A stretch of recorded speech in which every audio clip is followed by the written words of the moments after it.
Pretty nice one for this river.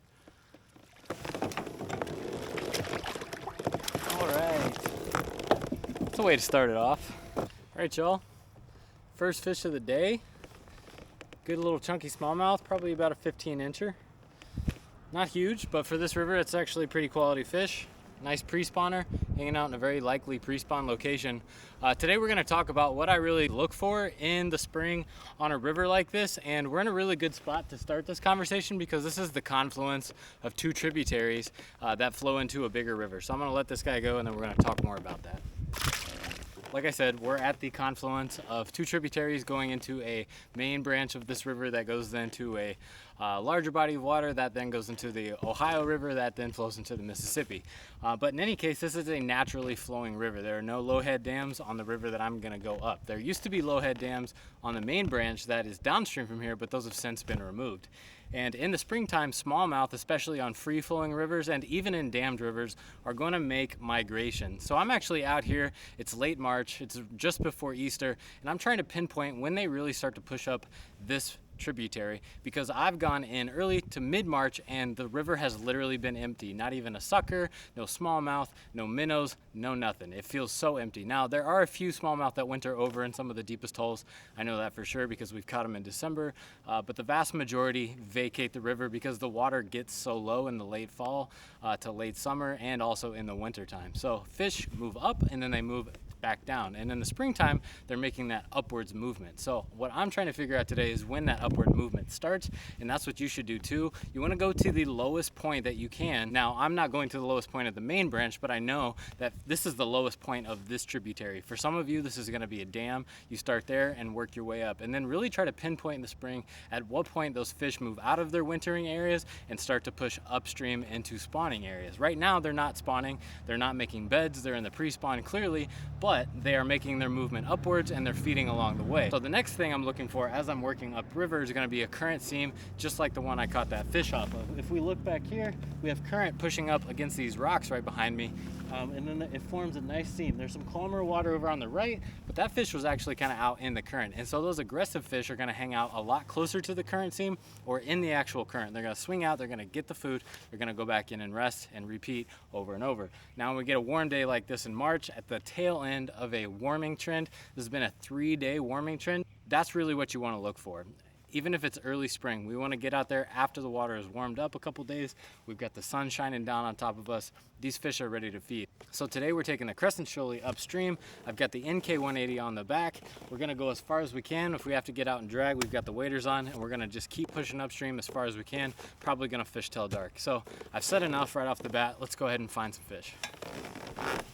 And when you do catch fish, it's okay. We want to keep fishing in this spot because there might be more. Oftentimes there's multiple this time of year, especially on a current seam that they're feeding off of.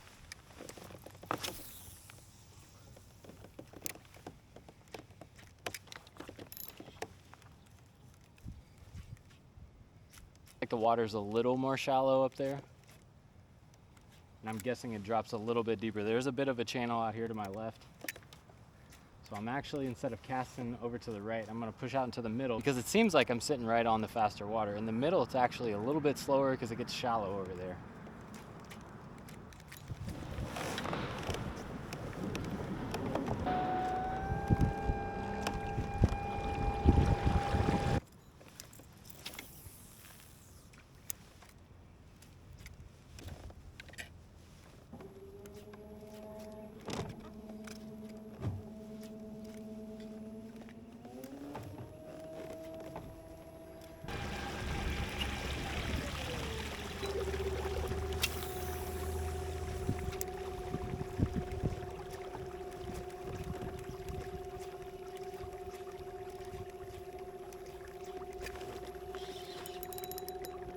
Good fish.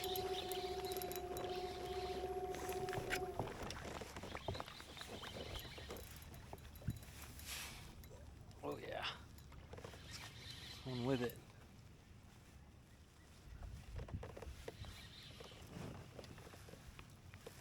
Ooh, that's a real big fish. Come on, buddy. Come here now. Oh, yes. That's a big one. right beneath the confluence. Look at that one, guys. Crazy. It's a dandy for this river.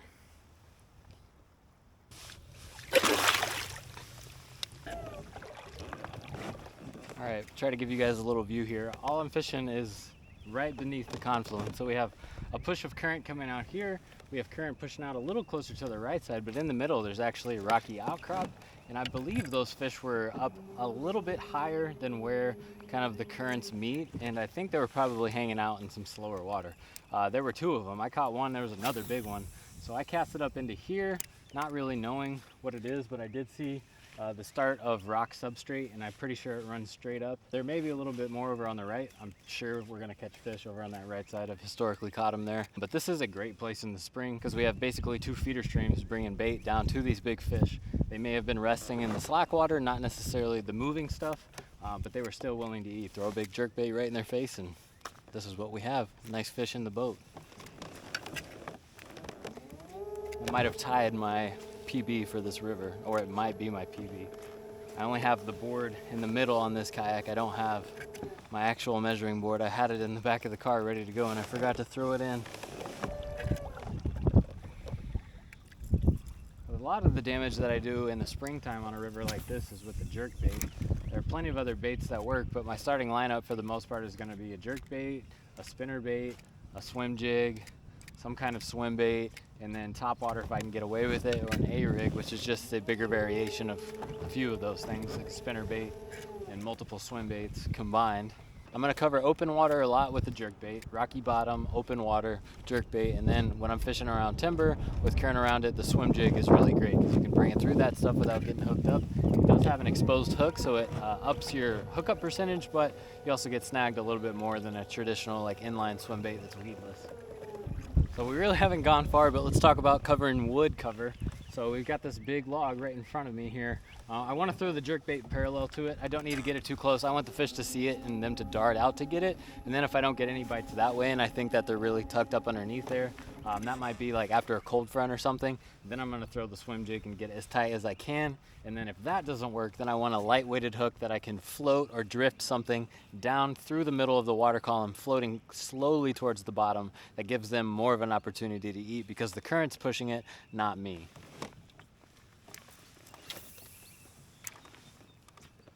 Ideally a little tighter than that, to be honest, but it'll work.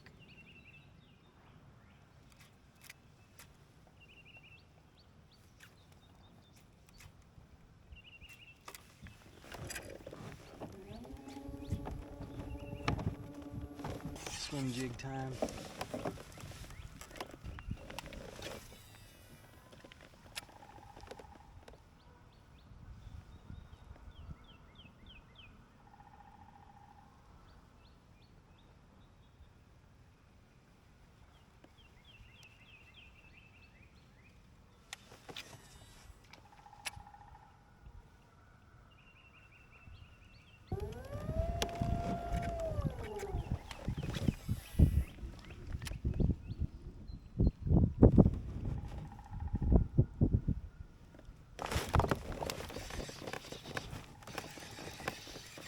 Didn't work with the jerk bait, so got him on the swim jig. He was tucked up underneath there. Not a very big one, but proves my point. Small guy, small guy. Sometimes those big ones are only tucked underneath this stuff on this river. I've noticed, man, you can see them come out a little bit and look at your bait and they won't grab it. It can be tough. They'll really get up underneath there. There's some thick laydowns like this.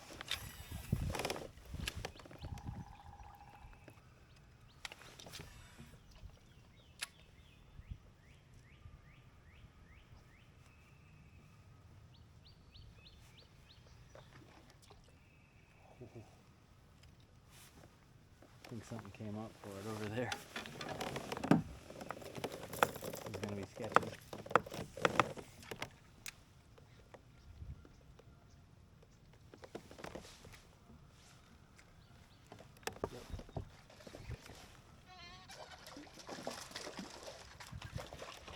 Here, there we go. Ooh, little largemouth. I don't know if you guys were able to see that. Pretty little river largemouth. Jerkbait I'm using today is a Shimano World Minnow. You can see it's got that little flasher in there, so it really has action when you don't even touch it. It's not even moving. I like this jerkbait.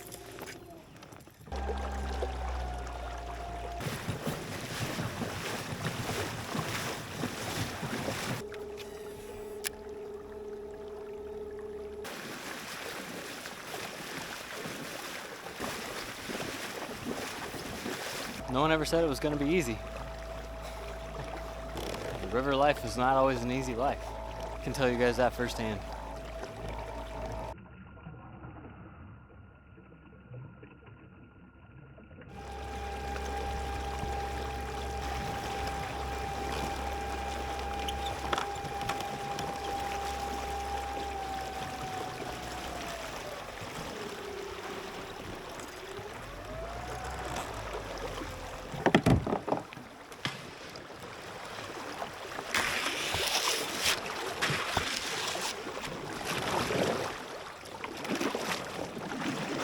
Why make things easy on yourself when you can get a workout? Well, I guess the answer to that is probably so you don't spook fish.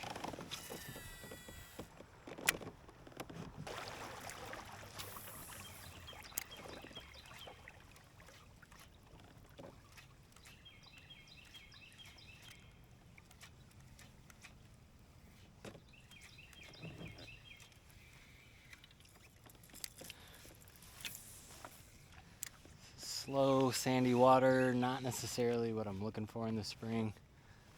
Doesn't mean that there can't be a few, but spots like this probably aren't worth sitting and breaking it down.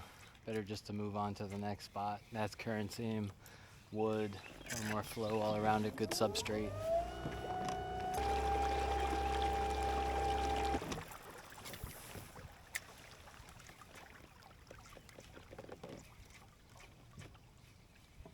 Lay down and some rock around it.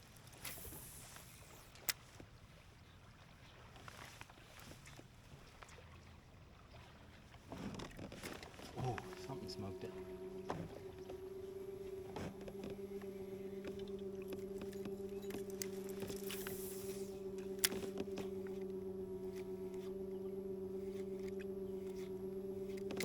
There we go. Plucked him off the log. What a difference a substrate makes though, because back there it was just sand. That's an absolute giant. That's a freaking 20-incher. Oh my god, Get out of there. That's a freaking 20 and oh my goodness. Oh my goodness. In this river, I cannot believe this, guys. I cannot believe it. Oh my gosh, we gotta get out. Are you kidding me? That is a tank. That's a donk. I cannot believe this. All right, y'all. What was I just saying downstream about big fish being tucked underneath the wood? Directly under a small laydown. Flow, substrate, wood. Flow, substrate, wood. On this river, that is what it's all about, and that's what you get right there. Let's go ahead and let it go.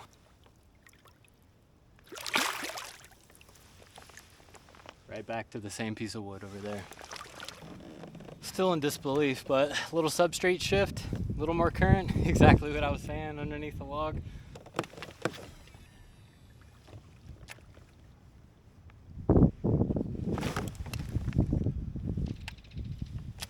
My tail off.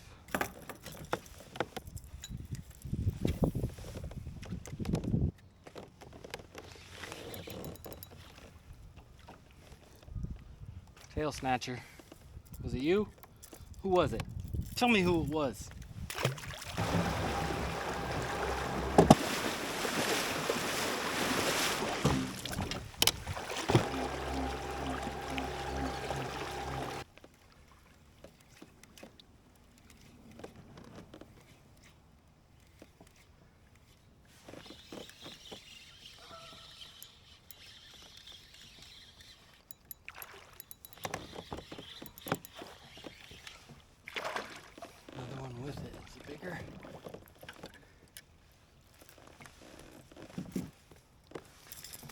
There's no doubt in my mind there's fish up there. Got the current is relatively slow in here, but the current pushes out over here. And if it were super fast, I would say that they're probably not going to be tucked over there. If they were, they'd be in a still eddy right on the edge. But because the current is a little bit slower in this section, we've got some depth, and then we have got the right substrate mixed in with some wood. Knew there was going to be some fish there, and there were multiple. Seemed like a pretty good one following that one I just caught. But if you noticed, if you're paying attention, I made a pretty long cast. See, right off that next piece of, well, not even the next, that was the first piece of wood. Small guys. A lot of times in small rivers like this, I think the bigger fish occupy the denser cover, and then these kind of open laydowns, this more open cover is where the smaller fish will feed because there's not a lot of competition from the big ones. Big ones are smart. They get 20 inches in a river like this for a reason. There are a lot of bald eagles around, a lot of kayakers. There are a decent amount of fishermen fish this river too. So, you know, they have gotten that big, like I said, for a reason. Yep, there he is.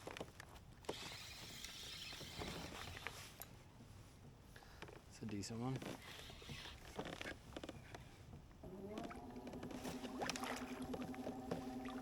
Oh yeah, that's a nice one.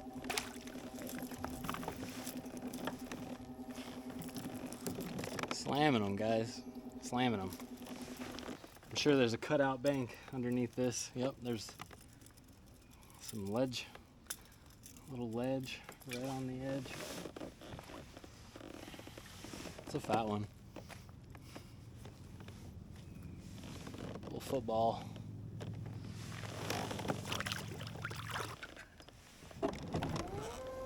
Thank goodness the sun came back out. It was kind of gray and depressing, making my pretty fish look uglier.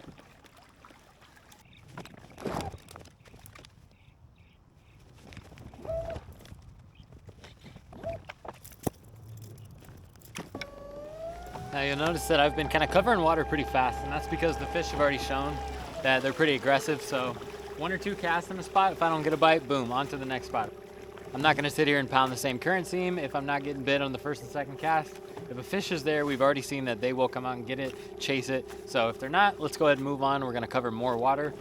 Covering water in the spring is definitely something you need to do more of, especially when they're only holding to a certain type of cover. If you spend time fishing every juicy looking spot, sure, some of that might produce in the summertime, but it doesn't have the cover that they're holding on in the spring. So the closer you get to the spawn, the fish are gonna become very zeroed in on specific types of cover, and you're much better off fishing very concentrated areas and fishing those thoroughly rather than fishing every single spot along the way. Now, is it worth a cast when you're floating down? Sure, but to sit and pick it apart with 10, 15, 20 casts, in my opinion, is not the best use of time in the spring, because as we've seen, there's only a couple things that the fish are really looking for, at least in this stage. It changes as we get closer to the spawn, but for right now, I'm only looking for that stuff. Then I'm stopping, fishing, throwing a few casts. If I'm getting bit, I'll keep fishing it. If I'm not, on to the next spot.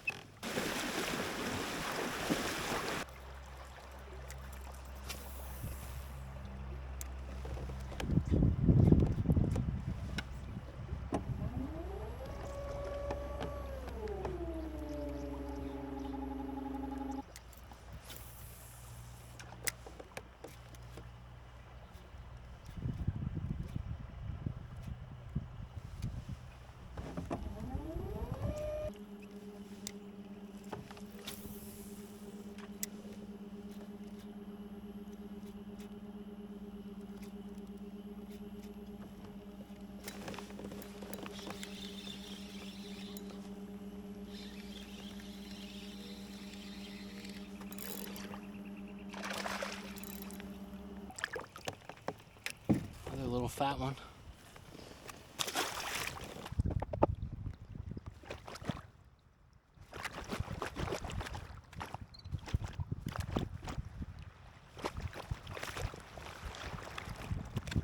Y'all, that's gonna do it for today. Wow, what a good first day out on the river. Small water, low water conditions, but man, when that sun was out, were they biting.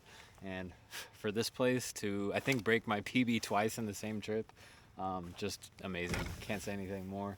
What a great time to be out. Waited longer than any other year. Just bought a house. I've been working my butt off. Haven't had a chance to get out fishing. it was therapeutic to get out here today. I remembered why I love it. So hopefully you learned something. See you next time.